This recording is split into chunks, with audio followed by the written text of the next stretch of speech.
Welcome to this series of readings of the Mechanization concept, a manifesto by the Great Divine Director. There are 22 parts to these releases by the Great Divine Director. He has asked that they be read in the order of their release. I'm Caroline Hansky, the reader. The teachings were given by the Great Divine Director through the messenger Mark L. Prophet in 1965. Permission was granted for reading them and making them available to the general public in audio form. These readings are from Mark and Elizabeth Prophet, The Mechanization Concept, The Mysteries of God on the Creation of Mechanized Man, Pearls of Wisdom, Volume 8, Teachings of the Ascended Masters, Summit University Press, copyright Church Universal and Triumphant, 1965. They are also published as Mark L. Prophet, The Soulless One, Cloning a Counterfeit Creation, copyright 1965, 1980, 1981, Summit University Press. Why would you want to listen to and or read these releases? Because the message in them is as important now, or even more so, as when it was originally delivered. The message is serious and ought to be taken seriously. The mechanical, non-human creation, not created by God ones, are among us and have been for thousands of years. We have taken on their consciousness to some degree and must free ourselves from it. Prayer and working on our psychology are two ways of doing this. But first, we must be aware of what the mechanical consciousness is. These releases by the Great Divine Director are for this purpose. What makes this so relevant at this time? If you are following the news of the development of robots for every conceivable purpose, then is it not curious that this is made to seem a new development? As these current robots are portrayed, they are obviously mechanical. Yet, just as obvious from the Great Divine Director teachings is the fact that the robots that have been on the earth for thousands of years appear like humans. We don't know the difference. Then why is it important to make us think this is a new advanced development? Something to ponder. The Great Divine Director is a cosmic being with many offices in the spiritual hierarchy. For example, he is a member of the karmic board in which he represents the first ray of God power. He is known as the Great Divine Director because he has merged his consciousness with the cosmic cycles of God's divine plan for untold universes of light. Great Divine Director is a title of an office in the cosmic hierarchy, given to the one who, by virtue of diligent application over the eons, focuses within his causal body the formula of the ascension for the children of God and the sons and daughters of the Most High evolving in this cosmos. The causal body is the spiritual part of us in which is stored our attainment, all merit we have ever accrued, our treasures stored in heaven. The Great Divine Director's causal body is a giant blue sphere that surrounds the entire planet.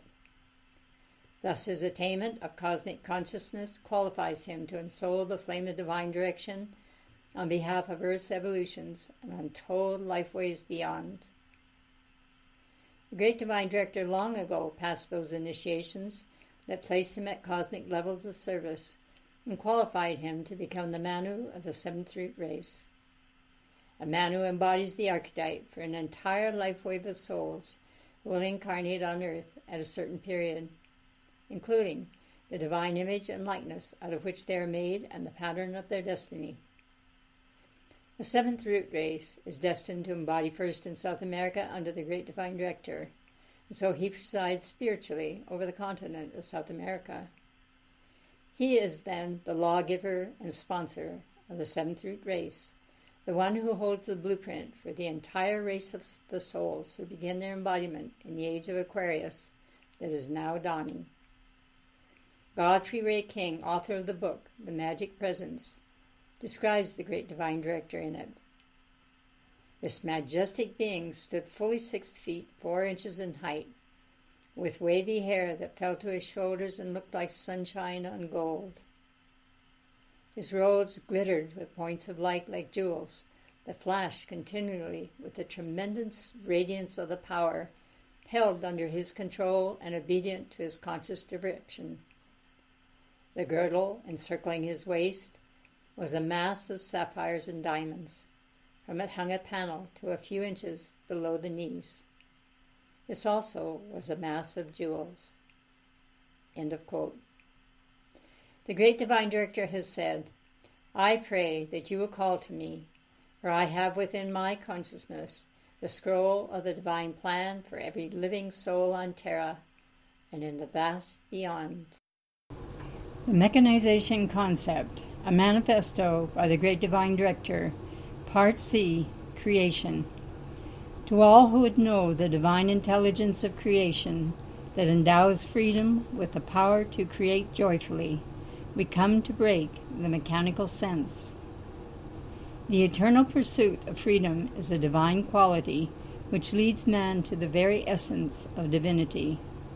To be free from responsibility is not freedom but bondage, for freedom is the power to create without strain or the sense thereof, and without involvement in the mechanics of nature.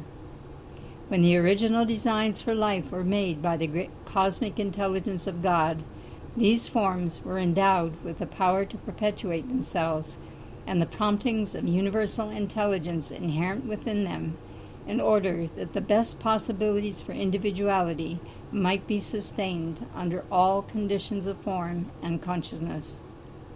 Now, when men become involved in a sense of mere rote and lose sight of the cosmic inner design, which is a wholly automatic unfolding of the first pure pattern, functioning somewhat as do human reflexes, instinctive and subconscious manipulation of substance, they become victims of a very unfortunate state, which, although steeped in the idea of goodwill and the desire to do right, is lacking in the understanding of the joy that can be theirs when they let the divine intelligence itself carry out its great role in expanding man's freedom.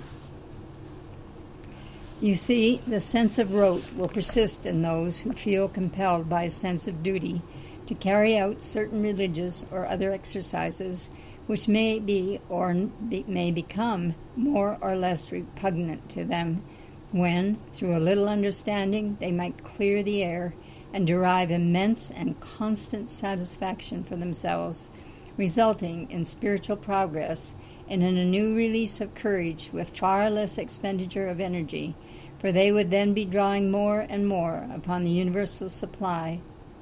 It is the mechanical sense which carries over particularly into the outer phases of creation, which is especially disadvantageous to the soul, which, because of its fiery nature, requires even greater freedom from restraint than does the outer man.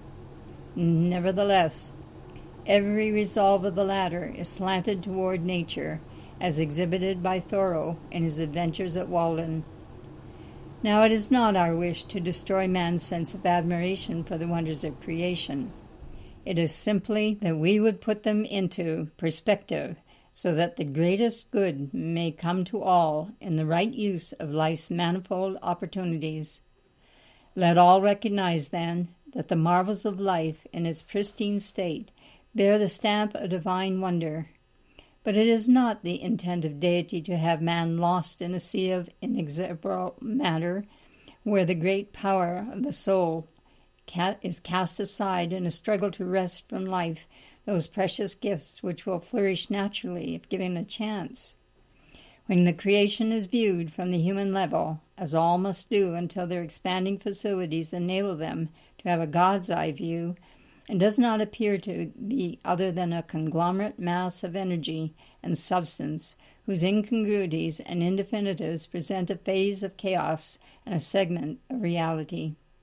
The debate as to whether or not matter is real, seen from the divine level, would be ludicrous if one could lower the divine into the human.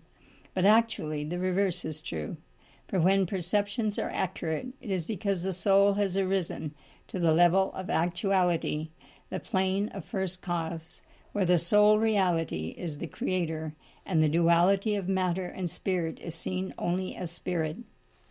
Now, as many have correctly speculated, the manifestation of form is directly the result of the divine plan, with the exception that the intervening of men's mortal concepts between the original plan and the presently warped presentation has resulted in a great gulf being fixed between the shores of truth consciousness and man's erroneous sense consciousness.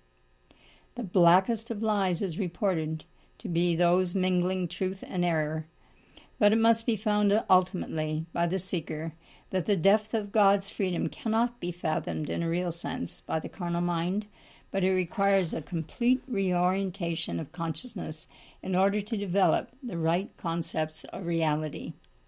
When tension is relieved by a pure sense of trust and faith in the wisdom of God, infusing all nature, the consciousness is able to more easily perceive the real wonders of creation, for it does not become involved in the heavy sense of matter and the intricate mechanics thereof. Let me herein indicate that the techniques concerning the phases of nature can be mastered one by one, as great adepts do, without causing grief, but only an expanding sense of wonder. But when these studies are made ends instead of means, the lugubrious sense of form becomes oppressive and stultifying to soul consciousness, which is the only doorway to the kingdom of God. I am particularly interested in this release of wisdom to cleanse many students of the frustrating sense of overpowering vastness, which seems to shrink the very being of the seeker after universal wisdom. The humble stand in awe of the laws of the universe, whereas the bold are not even respectful of life, which contains all things. See, then, that by becoming as a little child, the beautiful sense of peace reaches forth to command universal wisdom by inheritance, the inherent I, rather than by competitive accomplishment. Grace is so identified with God and the work of building the interior temple that I must commend to all this holy quality as able to enhance the work and fructify the most barren life with a marvelous sense of yielding to the ministrations of the great doer equals door, of universal love, whose voice is heard saying, I am the law, I am the grace, I am the pace that holds forever in divine balance the sense of being all that God is, I am, right now and forever. Let all shed the feeling of oppressive haste that derides comfort, and knowing that sincerity is its own reward, perceive that God is more than willing to illumine the seeker of his hidden ways with knowledge received in grace and the inherent desire to be godlike. Let all know that thoughtful planning and godly decency are royal robes which, when worn honorably, do produce the eye magic, imagery, or true reflection of Almighty God in fulfillment of the law of man's being. I think that as you proceed in thought to analyze more and more concerning the forsaking of the mechanical sense and the asserting of the powerful gifts and graces of God in your daily affairs, you will see why the hierarchy would in this age deliver men from the evils that so easily beset them and provide a chart and compass from time to time to set the most able mariners on a true course. Involvement in the whirling energies of this mechanical age can be with the honor of advantage when rightly used, or with the dishonor of confusion of face where the sense of reality is lost in the miasma of a fraudulent civilization.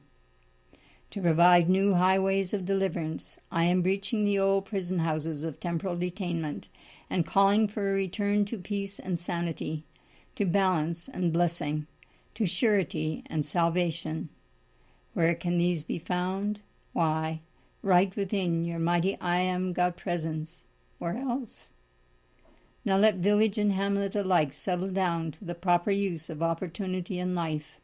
Let the charm and joy of the old world and past ages of peaceful pursuits link the hearts of men in the sense of holy family unity, in which culture and spirituality go hand in hand, making life a quaint and happy occasion for communion with God, angels, and men. Thus shall old highways of the Spirit be reopened, and the seals be removed that have blinded men to the divine reality which so closely surrounds them with immortal love. In the bonds of peace and happiness I am the great divine director.